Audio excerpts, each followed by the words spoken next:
Hello all, இன்னைக்கு வீடியோவில் எதை பற்றி பார்க்க போகிறோம் அப்படின்னு பார்த்தீங்கன்னா, இன்னைக்கு ஜிடி வர்சஸ் பிபிகேஎஸ் மேட்ச் நடக்க போகுது. Gujarat Titans versus Punjab Kings. So அதை முதல்ல அதோட ரிவ்யூ பார்க்கறதுக்கு முன்னாடி நம்ம வந்து நேற்று நடந்த மேட்சோட ரிவ்யூ பார்த்துருவோம். அதாவது டெல்லி கேபிட்டல்ஸ் வர்சஸ் எல்எஸ்ஜி நடந்துச்சு, லக்னோ சூப்பர் ஜெயின்ஸ்.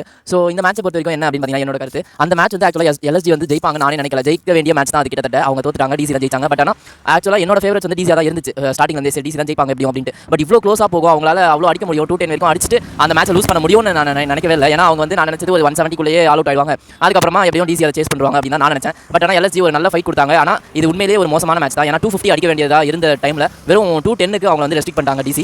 ஸோ அதுக்கப்புறமா டிசி நல்லாவே சேஸ் பண்ணாங்க. அஸ்தோஷ் சர்மா நல்லா நம்ம அவரோட பேட்டிங் பார்த்தோம், விகாஸ் நிகம் பார்த்தோம். ஸோ அவரோட பவுலிங்கும் சரி பேட்டிங்கும் சரி ரொம்பவே சூப்பராக இருந்துச்சு.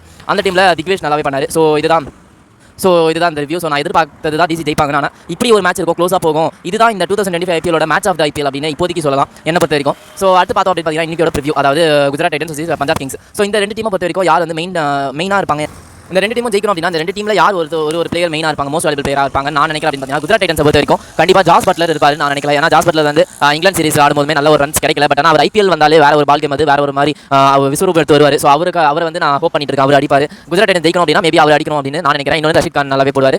அந்த பக்கம் நம்ம பஞ்சாப் கிங்ஸில் பார்த்தோம் அப்படின்னு பார்த்தீங்கன்னா, என்ன பொறுத்த வரைக்கும் அந்த டீமில் நல்லா பண்ண வேண்டியது யாருன்னு பார்த்தா ஸ்ரேயஸ் ஐயர் கேப்டன். ஸோ அவர் வந்து நல்லா பண்ணாரு அப்படின்னா கண்டிப்பாக அந்த டீம் ஜெயிக்கும் அப்படின்னு நினைக்கிறேன். பவுலிங்கில் பார்த்தோம்னா ஹர்ஷ்தீப் சிங் ஆஸ் யூஷுவல் தெரிஞ்சதான். அவர் வந்து ஸ்டார்டிங்கில் பவர் பிளேலையும் எண்டிங் பவர் பிளேலையும் வந்து அவர் விக்கெட்ஸ் எடுப்பாரு நான் நம்புறேன். அது அப்படி எடுத்தாருன்னா அந்த மேட்ச் வந்து அவங்க ஜெயிக்க வாய்ப்பு இருக்குது. ஸோ இதுதான் இந்த ரெண்டு டீமில் யார் ஜெயிக்கணும் அப்படின்னு என்ன கேட்டிங்க அப்படின்னு பார்த்தீங்கன்னா, என்னை பொறுத்த வரைக்கும் வந்து குஜராத் டைட்டன்ஸ் தான் ஜெயிக்கணும் அப்படின்னு நான் சொல்லுவேன். ஏன் அப்படின்னு கேட்டிங்கன்னா, பஞ்சாப் கிங்ஸ் வந்து ரீவேம்ப் பண்ணியிருக்காங்க, பாண்டிங் இருக்கார், எல்லாமே புதுசாக வந்திருக்காங்க.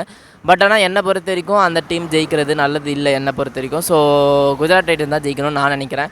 ஆனால் யார் ஜெயிப்பாங்க ஆஸ்பெக்ட்ஸில், கிரிக்கெட்டிங் ஆஸ்பெக்ட்ஸில் பார்த்தோம் அப்படின்னு பார்த்தீங்கன்னா, என்னை பொறுத்த வரைக்கும் ஹோம் கிரவுண்டு இதெல்லாம் வச்சு பார்க்கும்போது கண்டிப்பாக குஜராத் டைட்டன்ஸ் தான் அதுக்குமே நான் சொல்லுவேன். ஏன்னா சுப்மன் கில் எல்லாருக்கும் தெரிஞ்ச மாதிரி அகமதாபாத் அந்த நரேந்திர மோடி ஸ்டேடியம் வந்து அவர் ரொம்பவே நல்ல ஒரு ரன்ஸ் வச்சுருக்காரு அந்த ஸ்டேடியமில். ஸோ அதனால் அதே மாதிரி அவங்க அந்த டீம் வந்து அந்த ஸ்டேடியமில் நல்லாவே பண்ணியிருக்காங்க. ஸோ அதை வச்சு பார்க்கும்போது கண்டிப்பாக வந்து ஜிடி தான் ஜெயிப்பாங்க அப்படின்னு நான் நினைக்கிறேன். உங்களோட கருத்து என்னன்னு கீழே சொல்லிட்டு போங்க. அடுத்த வீட்டில் பார்ப்போம்.